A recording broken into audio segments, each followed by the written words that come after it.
Hi, welcome back. I want to talk to you about serendipity paper. Serendipity paper is one of a kind paper, and you make it yourself and you make it out of all your scraps. And I'm not quite sure where it got its name. I just had a friend one time a few years ago come over and, when I first started paper crafting, if you guys have been following me, I told you I thought you had to make everything.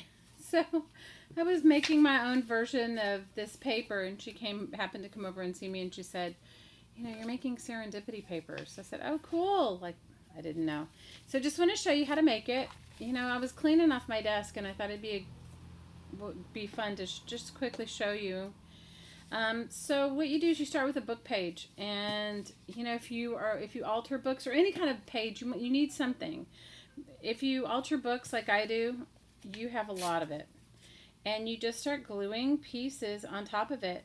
And you want to do it randomly, and it's not going to be beautiful, and you're not trying to create it to be beautiful. You're just trying to get it down.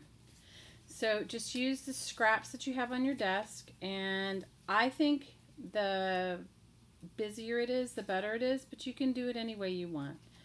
I had somebody in one of my groups, after I showed them how to make this, she made beautiful serendipity paper and she gessoed over it. So if you want to gesso over it and then use your stencils over it, you can. The idea is, first of all, I'm using all of my magazine pages and all of my book pages, like things that I've jelly printed on, things that I have laying on my desk. It can be scrapbooking paper, it can be anything.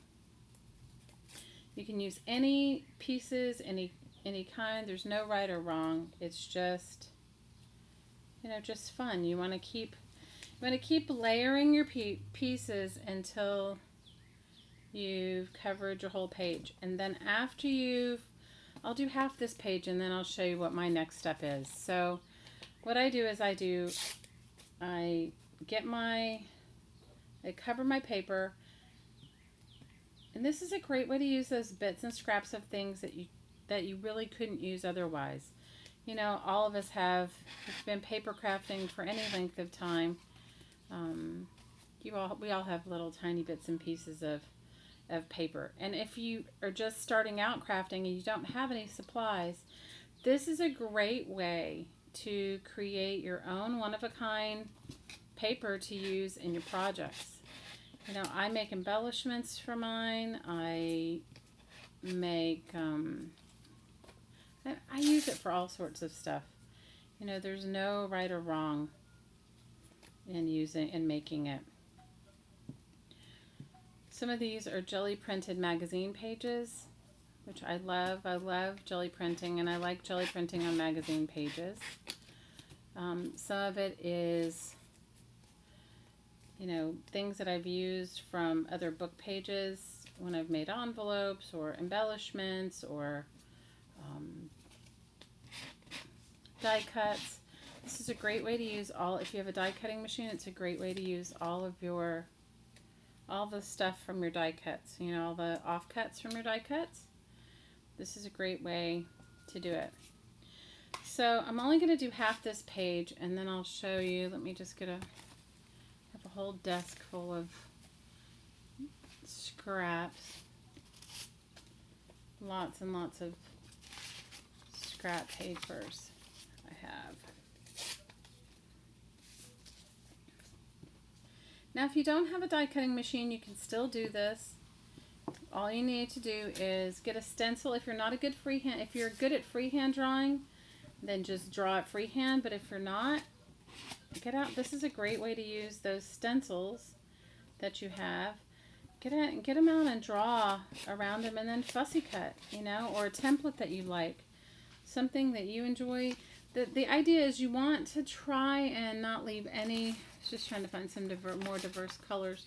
You don't want to leave any, if you can help it, leave any white spaces, if you can help it. If you can help leaving, you don't want to leave any of the underneath book page is the part I'm talking about. You don't want to leave that if you can help it. And I quite frankly think the busier the better, but that's just me personally. You may like yours different. But test it out, and because all of this was your scraps, You're not spending any money on it.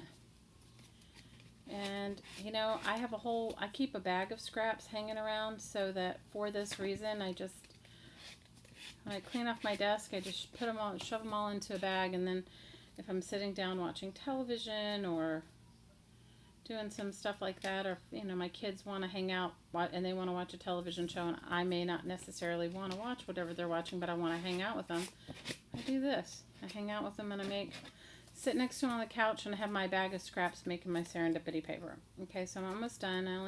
This is also a great way to use those really fragile book pages. If you collect old books for the covers and you reuse those books in your junk journaling, this is a great way to use them. Okay, so I've only done half the page, but this is just going to give you an idea. So then what I do next is I go and I get my stamps. And I use every kind of stamp, from intricate stamps to anything, really. And get those crazy colored stamp pads that you have. I know all of us have some that maybe we don't use anymore, or the colors are just not what you want to use in your work. This is a great way to use up that stamp pad ink too. And there's no right or wrong. So you just start stamping on it. You could use your spray inks on it. You know, whatever comes to you to do. There's no right or wrong in it. You can... There's no right or wrong in your stamping endeavors or in whatever you're going to use. It's your one-of-a-kind paper. Make it the way you want it. Okay? Now, I think it looks the busier the better, but you make your own decision. Test it out. So after you've stamped it and gotten it to the way you want it, then you're going to take your paper to either your die cutting machine or you're going to fussy cut it. And let me just show you a few of the things that I've made from mine. Now, and I use mine as embellishments. You can make one-of-a-kind jewelry with the pieces if you are into paper jewelry. These are just some die cuts that I made a couple of days ago because I'm sending some postcards. But look at how unique each and every one looks. And if you wanted to layer them, you know, like you would when you're making a regular three-dimensional paper flower, you can.